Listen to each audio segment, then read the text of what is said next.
ਸ਼ਰਮਾ ਜੀ, ਖਬਰਾਂ ਦੇ ਵੱਲ ਆਈਏ ਤੇ ਸ਼ੁਰੂਆਤ ਕਰੀਏ ਮੁੱਖ ਮੰਤਰੀ ਤੋਂ। ਮੁੱਖ ਮੰਤਰੀ ਬਾਰੇ ਅਕਸਰ ਇਹ ਚਰਚਾ ਰਹਿੰਦੀ ਹੈ ਵੀ ਜਦੋਂ ਦਿੱਲੀ ਗਏ ਨੇ, ਵੈਸੇ ਤਾਂ ਇਹ ਜੇ ਆਪਾਂ ਤਥਾਤਮਕ ਗੱਲ ਕਰੀਏ ਤਾਂ ਸ਼ਾਇਦ ਹੋਰ ਵੀ ਵਧੀਆ ਲੱਗੂਗੀ, ਤਾਂ ਉਸ ਤੋਂ ਬਾਅਦ ਪੰਜਾਬ ਦੇ ਕਿਸੇ ਨਾ ਕਿਸੇ ਹੱਕ ਦੇ ਡਾਕੇ ਦੇ ਬਾਰੇ ਖਬਰ ਜ਼ਰੂਰ ਆਈ ਹੈ। ਮੁੱਖ ਮੰਤਰੀ ਦਿੱਲੀ ਗਏ ਇਸ ਵਾਰੀ ਤੇ ਪਿੱਛੋਂ ਉਹਨਾਂ ਨੇ ਕਹਿੰਦੇ ਪਾਣੀ ਕੰਟਰੋਲ ਕਰ ਲਿਆ ਜੀ। ਪ੍ਰਵੀਨ ਜੀ, ਪੰਜਾਬ ਦੇ ਮੁੱਖ ਮੰਤਰੀ ਭਗਵੰਤ ਮਾਨ ਦਿੱਲੀ ਦੇ ਵਿੱਚ ਕੇਂਦਰ ਸਰਕਾਰ ਦੇ ਨੁਮਾਇੰਦਿਆਂ ਨੂੰ, ਮੰਤਰੀਆਂ ਨੂੰ ਮਿਲਣ ਲਈ ਜਾਂਦੇ ਨੇ। ਪਰ ਇਹ ਹੋਣਾ ਚਾਹੀਦਾ ਹੈ ਜੀ ਕਿ ਸੂਬੇ ਦਾ ਮੁੱਖ ਮੰਤਰੀ ਕੇਂਦਰ ਦੇ ਮੰਤਰੀਆਂ ਤੱਕ ਪਹੁੰਚ ਕਰੇ ਤੇ ਪੰਜਾਬ ਦੇ ਆਪਣੇ ਸੂਬੇ ਦੇ ਮਸਲਿਆਂ ਦੇ ਲਈ ਚਾਰਜੋਈ ਕਰੇ। ਇਹਦੇ ਵਿੱਚ ਕੋਈ ਮਾੜੀ ਗੱਲ ਨਹੀਂ। ਜੀ ਜੀ, ਸਹੀ ਹੈ, ਸਹੀ ਬਿਲਕੁਲ। ਔਰ ਇਹ ਉਸ ਸਮੇਂ ਹੋਰ ਵੀ ਜ਼ਰੂਰੀ ਹੋ ਜਾਂਦਾ ਜਦੋਂ ਕੇਂਦਰ ਕੰਟਰੋਲ ਕਰ ਰਿਹਾ ਹੋਵੇ ਸਾਰਾ ਕੁਝ। ਫਿਰ ਤੁਹਾਡਾ ਬਾਰ-ਬਾਰ ਉੱਥੇ ਜਾਣਾ, ਪੈਰ ਨੱਪਣਾ, ਆਪਣੀ ਗੱਲ ਰੱਖਣੀ ਹੋਰ ਵਾਜਬ ਤੇ ਜ਼ਰੂਰੀ ਬਣ ਜਾਂਦਾ। ਜੀ ਸਹੀ ਹੈ। ਪਰ ਮੁੱਖ ਮੰਤਰੀ ਭਗਵੰਤ ਮਾਨ ਜਦੋਂ ਪੰਜਾਬ ਦੀ ਵਿਧਾਨ ਸਭਾ 'ਚ ਬੋਲਦੇ ਨੇ, ਮੁੱਖ ਮੰਤਰੀ ਭਗਵੰਤ ਮਾਨ ਜਦੋਂ ਪੰਜਾਬ 'ਚ ਮੀਡੀਆ ਮੂਹਰੇ ਬੋਲਦੇ ਨੇ, ਮੁੱਖ ਮੰਤਰੀ ਭਗਵੰਤ ਮਾਨ ਜਦੋਂ ਕਾਰ ਦੇ ਵਿੱਚੋਂ ਨਿਕਲ ਕੇ ਪੰਜਾਬ ਦੀਆਂ ਸੜਕਾਂ ਤੇ ਬੋਲਦੇ ਨੇ, ਮੁੱਖ ਮੰਤਰੀ ਭਗਵੰਤ ਮਾਨ ਜਦੋਂ ਪੰਜਾਬ ਦੀਆਂ ਸੱਥਾਂ 'ਚ ਬੋਲਦੇ ਨੇ, ਤਦ ਉਹਨਾਂ ਦੀ ਸੁਰ ਵੀ ਉੱਚੀ ਹੁੰਦੀ ਹੈ ਤੇ ਤਦ ਅੰਦਾਜ਼ ਵੀ ਵੱਖਰਾ ਹੁੰਦਾ। ਦਿੱਲੀ ਜਾਂਦਿਆਂ ਹੀ ਉਹਨਾਂ ਦੀ ਸੁਰ ਵੀ ਮੱਠੀ ਪੈ ਜਾਂਦੀ ਹੈ ਤੇ ਅੰਦਾਜ਼ ਵੀ ਕਿਤੇ ਗਵਾਚ ਜਾਂਦਾ। ਸਹੀ ਹੈ। ਜਿੰਨੀ ਵਾਰ ਦਿੱਲੀ ਗਏ ਨੇ ਉੱਥੇ ਜਾ ਕੇ ਗੱਲ ਨਹੀਂ ਨਿਕਲਦੀ, ਉੱਥੇ ਜਾ ਕੇ ਬੋਲ ਨਹੀਂ ਨਿਕਲਦੇ, ਜੀਭ ਥਥਰਾਉਣ ਵੀ ਲੱਗ ਜਾਂਦੀ ਹੈ ਤੇ ਲੱਤਾਂ ਕੰਬਣ ਵੀ ਲੱਗ ਜਾਂਦੀਆਂ। ਔਰ ਇਹ ਵਰਤਾਰਾ ਅਸੀਂ ਕੱਲ ਵੀ ਦੇਖਿਆ ਜੀ। ਕੱਲ ਜਨਾਬ ਗਡਕਰੀ ਸਾਹਿਬ ਨੂੰ ਵੀ ਮਿਲ ਕੇ ਆਏ, ਜਨਾਬ ਕੱਲ ਸ਼ਿਵਰਾਜ ਚੌਹਾਨ ਨੂੰ ਵੀ ਮਿਲ ਕੇ ਆਏ। ਸ਼ਿਵਰਾਜ ਚੌਹਾਨ ਨਾਲ ਤਾਂ ਇਕੱਠਿਆਂ ਪ੍ਰੈਸ ਕਾਨਫਰੰਸ ਕਰਨਾ ਹੈ। ਠੀਕ ਹੈ। ਸ਼ਿਵਰਾਜ ਚੌਹਾਨ ਦੀ ਖੜੀ ਹਾਜ਼ਰੀ 'ਚ ਮੁੱਖ ਮੰਤਰੀ ਤੋਂ ਬੋਲ ਨਹੀਂ ਹੋ ਰਿਹਾ ਸੀ। ਤੁਸੀਂ ਉੱਥੇ ਕਿਸਾਨੀ ਮਸਲੇ ਚੱਕਦੇ ਨਾ ਫਿਰ ਉਹਦੇ ਸਾਹਮਣੇ ਖੜ ਕੇ। ਸਹੀ ਹੈ, ਬਿਲਕੁਲ। ਤੁਸੀਂ ਉੱਥੇ ਪੰਜਾਬ ਦਾ ਜਿਹੜਾ ਹੜ੍ਹਾਂ ਦਾ ਮੁਆਵਜ਼ਾ ਨਹੀਂ ਮਿਲਿਆ ਉਹਦੀ ਗੱਲ ਕਰਦੇ ਆ ਉਹਦੇ ਸਾਹਮਣੇ ਖੜ ਕੇ। ਮੈਂ ਨਹੀਂ ਕਹਿੰਦਾ ਕਿ ਇੱਟਾਂ ਰੋੜੇ ਮਾਰਨੇ ਹੁੰਦੇ ਨੇ, ਨਾ ਸਹੀ ਹੈ, ਬਿਲਕੁਲ। ਤੁਹਾਨੂੰ ਤਰਕ ਆਧਾਰਿਤ ਸਭਿਅਕ ਤਰੀਕੇ ਨਾਲ ਆਪਣੀ ਗੱਲ ਨੈਸ਼ਨਲ ਮੀਡੀਆ 'ਚ ਰੱਖਣੀ ਕਿਉਂ ਨਹੀਂ ਆਉਂਦੀ ਫਿਰ? ਸਹੀ ਹੈ। ਚਲੋ, ਕਹਿੰਦੇ ਜੀ ਮਿਹਰਬਾਨੀ ਬਹੁਤ ਹੋ ਜਾਂਦੀ ਹੈ ਦਿੱਲੀ ਵਾਲੇ ਤਾਂ ਜਦੋਂ ਮੁੱਖ ਮੰਤਰੀ ਜੀ ਜਾਂਦੇ ਨੇ। ਠੀਕ ਹੈ। ਮੁੱਖ ਮੰਤਰੀ ਜੀ ਕਹਿੰਦੇ ਮੈਂ ਗਡਕਰੀ ਸਾਹਿਬ ਨੂੰ ਮਿਲਿਆ, ਮੈਂ ਕਿਹਾ ਜੀ 170 ਕਰੋੜ ਦਾ ਸਾਡਾ ਕੰਮ ਰੁਕਿਆ ਹੋਇਆ। ਕਹਿੰਦੇ ਹੁਣ ਤਾਂ 400 ਕਰੋੜ ਦਿੱਤੇ ਆਪਾਂ ਨੂੰ। ਅੱਛਾ। ਮੈਂ ਸ਼ਿਵਰਾਜ ਚੌਹਾਨ ਜੀ ਨੂੰ ਮਿਲਿਆ, ਉਹ ਕਹਿੰਦੇ ਨਾ ਬਦਲਵੀਂ ਫਸਲ ਵਾਲਾ ਮਸਲਾ ਇਹ ਵੀ ਹੱਲ ਹੈ, ਖਾਦ ਵਾਲਾ ਮਸਲਾ ਤੁਹਾਨੂੰ ਕਮੀਆਂ ਨਹੀਂ ਹੋਣ ਦਿੰਦੇ।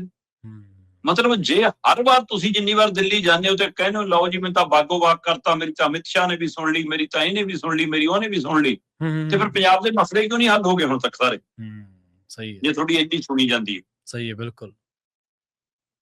ਤੇ ਇਸ ਲਈ ਇਹ ਮਹਿਜ ਇੱਕ ਗੁਲਦਸਤੇ ਦੇਣਾ ਤੇ ਮਹਿਜ ਇੱਕ ਡਰਾਮੇ ਕਰਨਾ, ਇਸ ਤੋਂ ਬਾਅਦ ਕਿ ਕੁਛ ਨਹੀਂ ਗਾ।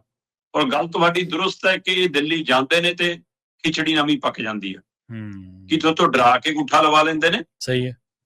ਕਿ ਤੁਹਾਨੂੰ ਧਮਕਾ ਲੈਂਦੇ ਨੇ, ਕਿ ਤੁਹਾਨੂੰ ਅੰਦਰ ਪੜੋਸ ਲੈਂਦੇ ਨੇ, ਕਿ ਤੁਹਾਨੂੰ ਇਹੋ ਜਿਹਾ ਕੋਈ ਰੂਹ ਅਫਜਾ ਪਲਾਉਂਦੇ ਨੇ ਕਿ ਤੁਹਾਡੀ ਜੀਭ ਥਥਰਾਉਣ ਲੱਗ ਜਾਂਦੀ ਹੈ। ਕਾਰਨ ਕੀ ਆ? ਸਹੀ ਹੈ, ਬਿਲਕੁਲ। ਮੁੱਖ ਮੰਤਰੀ ਸਾਹਿਬ ਕੱਲ ਦਿੱਲੀ ਸੀ ਤੇ ਇੱਧਰ ਪੰਜਾਬ ਦੇ ਵਿੱਚ BBMP ਦੇ ਕੰਟਰੋਲ ਕਰਨ ਤੇ ਮੋਹਰ ਲਾਤੀ ਕੇਂਦਰ ਨੇ। ਤੁਸੀਂ ਦੇਖੋ ਕਿ ਜਦੋਂ BBMP ਵਾਲੇ ਇੱਕ ਤੈਅ ਕਰਦੇ ਨੇ ਕਿ ਵੀ ਹੁਣ ਪਾਵਰ ਵਾਲਾ ਵੀ, ਇਰੀਗੇਸ਼ਨ ਵਾਲਾ ਵੀ ਮੈਂਬਰ ਪੰਜਾਬ ਹਰਿਆਣਾ ਤੋਂ ਨਹੀਂ ਹੋਊਗਾ, ਤੇ ਉਸ ਤੋਂ ਬਾਅਦ ਉਹ ਕਹਿੰਦੇ ਵੀ BBMP ਦੇ ਕੰਟਰੋਲ, ਸੁਰੱਖਿਆ ਕੰਟਰੋਲ ਦਾ ਮਾਮਲਾ ਵੀ ਸਾਡੇ ਹੱਥਾਂ 'ਚ ਹੋਊਗਾ। ਮੁੱਖ ਮੰਤਰੀ ਸਾਹਿਬ ਬੜੇ ਭੱਜੇ ਫਿਰਦੇ ਸੀ ਨਾ ਤਾਂ। ਸਹੀ ਹੈ, ਬਿਲਕੁਲ। ਬੜੇ ਡੈਮਾਂ ਦੇ ਗੇੜੇ ਗੂੜੇ ਕੱਢੇ ਸੀ।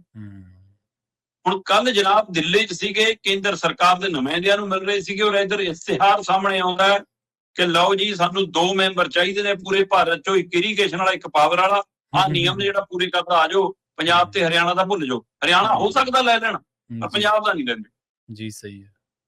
ਜੇ ਹਰਿਆਣਾ ਨਹੀਂ ਵੀ ਲੈਣਗੇ ਤਾਂ ਵੀ ਕਹਿੰਦੇ ਕਿ ਹਰਿਆਣੇ ਦੇ ਹੱਥ ਤਾਂ ਪੂਰਾ ਕੰਟਰੋਲ ਹੈ, ਪਾਵਰ ਮਿਨਿਸਟਰ ਤਾਂ ਹੁਣ ਖੱਟ ਰਿਹਾ, ਤੇ ਫਿਰ ਅਗਲਿਆਂ ਦਾ ਕੰਟਰੋਲ ਹੈਗਾ, ਤੁਹਾਡੇ ਹੱਥ ਕੀ ਆ? ਜੀ ਮਤਲਬ ਜੇ ਪ੍ਰਵੀਨ ਜੀ ਤੁਹਾਨੂੰ ਸਾਨੂੰ ਇਹ ਜਾਣਕਾਰੀ ਹੋ ਸਕਦੀ ਹੈ ਤੇ ਮੁੱਖ ਮੰਤਰੀ ਨੂੰ ਪਤਾ ਹੀ ਨਹੀਂ ਦਿੱਲੀ ਬੈਠੇ ਨੂੰ ਕਿ ਹਾਂ ਮੇਰੇ ਸੂਬੇ 'ਚ ਕੀ ਹੋ ਰਿਹਾ, ਉਹਦੇ ਕੋਲ ਇਨਫੋਰਮੇਸ਼ਨ ਹੀ ਨਹੀਂ। ਤੁਸੀਂ ਜੇ ਸੰਬੰਧਿਤ ਮੰਤਰੀਆਂ ਨੂੰ ਨਹੀਂ ਮਿਲ ਸਕਦੇ ਤਾਂ ਘੱਟੋ ਘੱਟ ਤੁਸੀਂ ਮੀਡੀਆ 'ਚ ਸਵਾਲ ਰੱਖੇ ਹੁੰਦੇ ਇਹ ਕਿ ਦੇਖੋ ਜੀ ਆਹ ਕਰ ਰਹੇ ਨੇ ਸਾਡੇ ਨਾਲ। ਤੇ ਉਹ ਬਹੁਤ ਕਹਿਣ ਨੂੰ BJP ਵਿਤਕਰਾ ਕਰਦੀ ਆ, ਕੇਂਦਰ ਧੱਕਾ ਕਰਦਾ, ਕੇਂਦਰ ਵਧੀਕੀ ਕਰਦੀ ਆ, ਉੱਥੇ ਉਹਨਾਂ ਦੇ ਸਾਹਮਣੇ ਖੜ ਕੇ ਕਿਉਂ ਨਹੀਂ ਗੱਲ ਹੁੰਦੀ? ਨਾ ਉੱਥੇ ਤੁਸੀਂ ਮੀਡੀਆ 'ਚ ਕਿਹੜਾ ਇਤਰਾਜ਼ ਜਤਾਇਆ, ਦੱਸੋ ਆ ਕੇ ਮੀਡੀਆ ਨੂੰ। ਸੋ ਇਸ ਲਈ ਕਦੇ ਕਦੇ ਤਾਂ ਇੰਝ ਲੱਗਦਾ ਕਿ ਜਿਵੇਂ ਫਿਕਸ ਮੈਚ ਹੋਵੇ ਕਿ ਭਗਵੰਤ ਮਾਨ ਜੀ ਸਾਰਾ ਕੁਝ ਕੇਂਦਰ ਦੇ ਹੱਥ ਆਪ ਹੀ ਕੁੰਜੀਆਂ ਫੜਾ ਰਹੇ ਹੋਣ ਕਿ ਕਰੋ ਕੰਟਰੋਲ। ਕੰਟਰੋਲ ਤਾਂ ਵੈਸੇ ਵੀ ਉਹਨਾਂ ਦਾ ਬਿਨਾਂ ਸਰਕਾਰ ਤੋਂ ਹੀ ਅੱਧੇ ਤੋਂ ਵੱਧ ਪੰਜਾਬ ਤੇ 50 ਕਿਲੋਮੀਟਰ ਦੇ ਹਵਾਲੇ ਨਾਲ ਹੈਗਾ, ਹੈ ਨਾ। ਆ ਹੁਣ BBMP ਦੇ ਹਵਾਲੇ ਨਾਲ ਹੈਗਾ, ਜਦੋਂ ਪਾਣੀ ਆ ਵੀ ਉਹਨਾਂ ਕੋਲ, ਪਾਵਰ ਦਾ ਵੀ ਉਹਨਾਂ ਕੋਲ, ਸਾਰਾ ਕੁਝ ਉਹਨਾਂ ਕੋਲ ਹੈ। ਸਾਡੇ ਹੱਥ ਕੀ ਹੈ ਜਨਾਬ? ਚੰਡੀਗੜ੍ਹ ਉਹ ਕੰਟਰੋਲ ਕਰੀ ਬੈਠੇ ਨੇ, ਯੂਨੀਵਰਸਿਟੀਆਂ ਦੇ ਵਿੱਚੋਂ ਭਾਸ਼ਾ ਤੁਹਾਡੀ ਨੂੰ ਬਾਹਰ ਕਰ ਰਹੇ ਨੇ, ਤੇ ਤੁਸੀਂ ਕਹਿ ਰਹੇ ਹੋ ਜੀ ਸਾਨੂੰ ਨਿੰਦਾ ਕਰਦੇ ਆ ਜੀ ਅਸੀਂ, ਜਿਹੜੀਆਂ ਕਾਰਵਾਈਆਂ ਹੋ ਰਹੀਆਂ ਨੇ। ਮਤਲਬ ਸਰਕਾਰਾਂ ਨਿੰਦਾ ਕਰਦੀਆਂ ਹੁੰਦੀਆਂ, ਸਰਕਾਰਾਂ ਐਕਸ਼ਨ ਲੈਂਦੀਆਂ ਹੁੰਦੀਆਂ ਜੀ, ਬਿਲਕੁਲ। ਤੇ ਇਸ ਲਈ ਇਹ ਕੇਂਦਰ ਦੇ ਕੰਟਰੋਲ 'ਚ ਮੁੱਖ ਮੰਤਰੀ ਭਗਵੰਤ ਮਾਨ ਦਾ ਬਰਾਬਰ ਦਾ ਯੋਗਦਾਨ ਹੈ ਜਨਾਬ। ਸਹੀ ਹੈ, ਬਿਲਕੁਲ। ਜਦੋਂ ਆਪ ਉੱਥੇ ਜਾ ਕੇ ਹਵਾਲੇ ਕਰਿਓ ਨਾ, ਫਿਰ ਤਾਂ ਬਰਾਬਰ ਦਾ ਹੀ ਕਿਹਾ ਜਾਊਗਾ। ਇੱਕ ਗੱਲ ਹੋਰ ਵੀ ਸ਼ਰਮਾ ਜੀ ਨੋਟ ਕਰਨ ਵਾਲੀ ਆ, ਉਹ ਇਹ ਕਿ ਮੁੱਖ ਮੰਤਰੀ ਸਾਹਿਬ ਕਹਿੰਦੇ ਸਾਨੂੰ ਤਾਂ 70 ਕਰੋੜ ਹੀ ਚਾਹੀਦਾ ਸੀਗਾ। ਜੇ 70 ਕਰੋੜ ਚਾਹੀਦਾ ਸੀ, ਫਿਰ ਜਿਹੜਾ ਰੂਰਲ ਡਿਵੈਲਪਮੈਂਟ ਫੰਡ ਵਾਲਾ ਜਿਹੜਾ ਕੇਸ ਆ, ਉਹ ਸੁਪਰੀਮ ਕੋਰਟ 'ਚ ਲੈ ਕੇ ਕਾਹਤੋਂ ਗਏ ਆ? ਹੁਣ ਵਾਪਸ ਲੈ ਲਓ ਫਿਰ। ਐਵੇਂ ਕਿਉਂ ਉੱਥੇ ਵਕੀਲਾਂ ਨੂੰ ਗਧੀ ਗੇੜ 'ਚ ਪਾਇਆ? ਜੇ ਤੁਹਾਨੂੰ 70 ਕਰੋੜ ਹੀ ਚਾਹੀਦਾ, ਫਿਰ ਜਾਂ ਹੜ੍ਹਾਂ ਵਾਲਾ 13,000 ਕਰੋੜ, ਇਹ ਸਾਰੇ ਝਗੜੇ ਕਿਉਂ ਕਰਦੇ ਆ?